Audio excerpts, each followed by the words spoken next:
રાજ્યના મુખ્યમંત્રી ભૂપેન્દ્ર પટેલ કચ્છ જિલ્લાના પ્રથમ સરહદી ગામ કુરણ ખાતે આયોજિત ગ્રામસભામાં સહભાગી બન્યા હતા.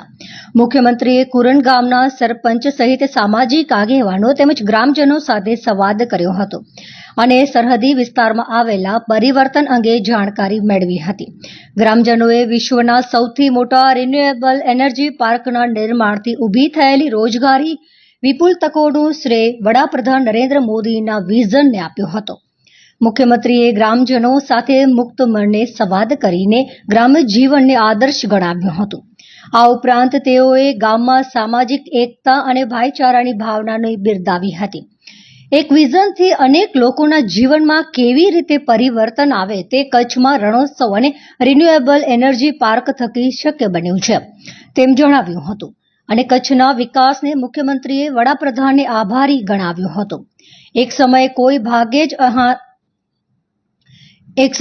ભાગ્યે જ બહારથી આવીને કુરણ ગામની મુલાકાત લે એવી પરિસ્થિતિમાંથી આજે આ વિસ્તાર સમગ્ર ભારતભરમાંથી આવેલા લોકોના રોજગારીનું કેન્દ્ર બન્યું છે તે જાણીને મુખ્યમંત્રીએ આનંદની લાગણી વ્યક્ત કરી હતી.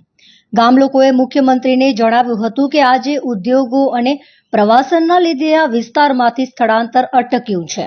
કુદરતની કૃપાથી છેલ્લા વર્ષોમાં સારા વરસાદ અને સરકારના સહયોગથી લોકો આર્થિક રીતે સદ્ધર બન્યા છે.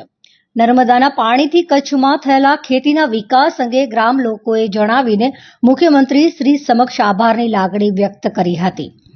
મુખ્યમંત્રી ભૂપેન્દ્ર પટેલે ગામ લોકો સાથે સંવાદમાં કહ્યું હતું કે હવે કચ્છ વિકાસનો પર્યાય બની ગયું છે. છેવાડાના તમામ ગામોનું સર્વે કરીને વિકાસની બાબતમાં કોઈ પણ જરૂરિયાત હોય તો તેમને જાણ કરવામાં આવે. વરસાદી પાણીનો સંગ્રહ થાય એ માટેના વિવિધ કાર્યો અંગેની રજૂઆતો બાબતે લોકહિતમાં નિર્ણય લેવા અંગે ખાતરી આપી હતી. આ રાત્રિ સભા દરમિયાન કચ્છના જિલ્લા પંચાયત પ્રમુખ, ભુજના ધારાસભ્ય, કચ્છ કલેક્ટર, જિલ્લા વિકાસ અધિકારી સહિતના પદાધિકારીઓ, અધિકારીઓ અને ગ્રામજનો મોટી સંખ્યામાં ઉપસ્થિત રહ્યા હતા.